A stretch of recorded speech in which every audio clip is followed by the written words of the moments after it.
Ship of Fools by Terry Jones. A young boy named Ben once ran away to sea, but the ship he joined was a very odd one indeed. The captain always wore his trousers tied over his head with seaweed. The boatswain danced the hornpipe all day long from dawn to dusk, wearing nothing but beetroot juice.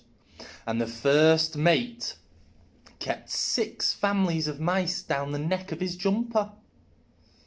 "This is a rum vessel, me hearty," said Ben to one of the sailors, who was at that moment about to put his head into the ship's barrel of syrup.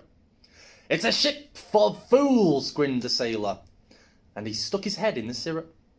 "I suppose you all must know what you're doing," murmured young Ben, but the sailor couldn't reply because he was all stuck up with syrup. Just then the captain yells, "Raise the hanky and sit on the snails!" Although, because he still had his trousers over his head, what it actually sounded was, "I'm sure he means, raise the anchors and set the sails," said young Ben to himself. But whatever it was the captain had said, nobody seemed to be taking the slightest bit of notice. "They must be doing more important things," said Ben to himself, "so I suppose I'd better obey captain's orders." So Ben raised the anchor by himself and hoisted the sails as best he could, and the ship sailed off into the blue. "Where are we heading, shipmate?" Ben asked the sailor who was hanging over the side trying to paint the ship with a turnip and a pot of lemonade. "Goodness knows," exclaimed the sailor. "It's a ship of fools." "The captain will know," said Ben, and he climbed up the bridge where the captain was standing upside down at the wheel trying to steer with his feet. "I'm almost sure you shouldn't steer a ship like that," said Ben to himself. "But then what do I know? I'm just a raw landlubber getting his first taste of the brinny." But even so, Ben realised that the captain couldn't see where they were going, because his trousers were still over his eyes. As it happened, the ship was, at that moment, heading straight for a lighthouse. So Ben grabbed the wheel and said, "What's the course, skipper?" replied the captain. Nor'west it is, sir," said Ben, and he steered the ship safely round the lighthouse and off for the open sea. Well, they hadn't sailed very far before a storm blew up.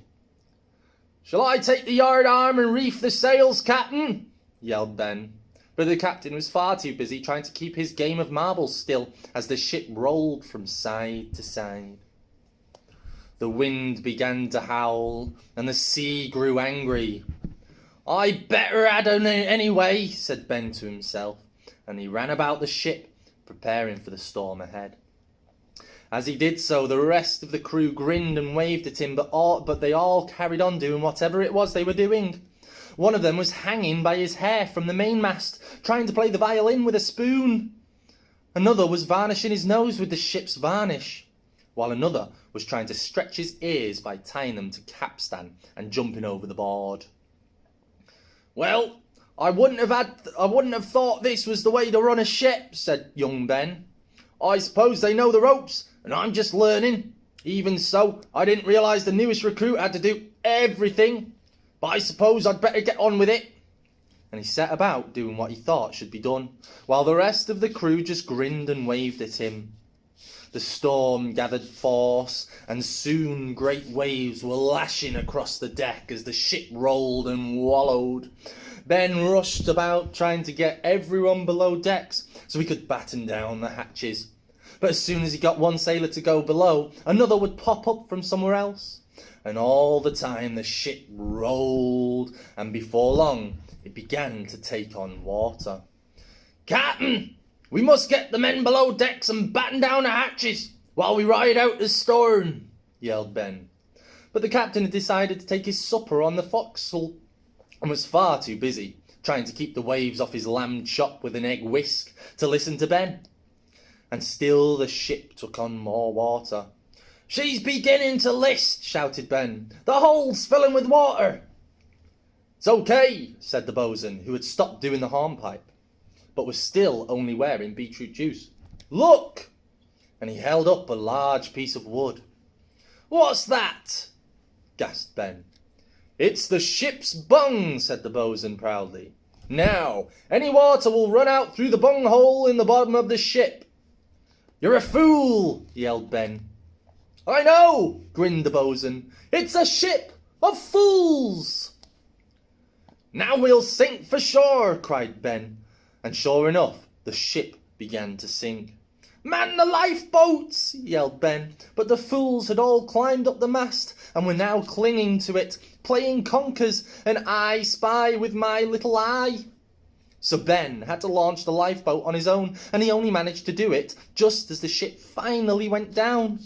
Then he had to paddle around in the terrible seas, fishing the crew of fools out of the heavy waters.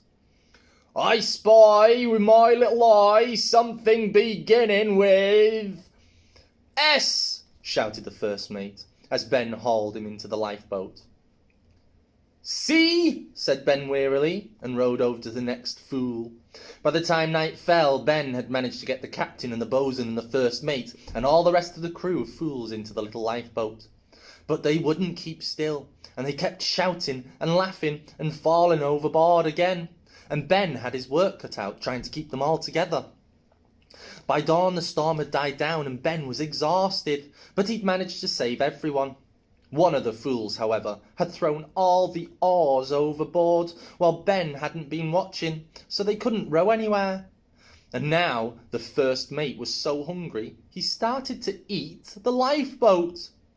"You can't eat wood," yelled Ben.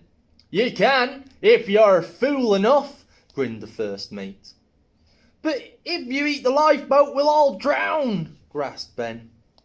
"It's a pity we don't have a little pepper and salt," remarked the captain, who had also started to nibble the boat. "It's salty enough," said the bosun, who was tucking into the rudder.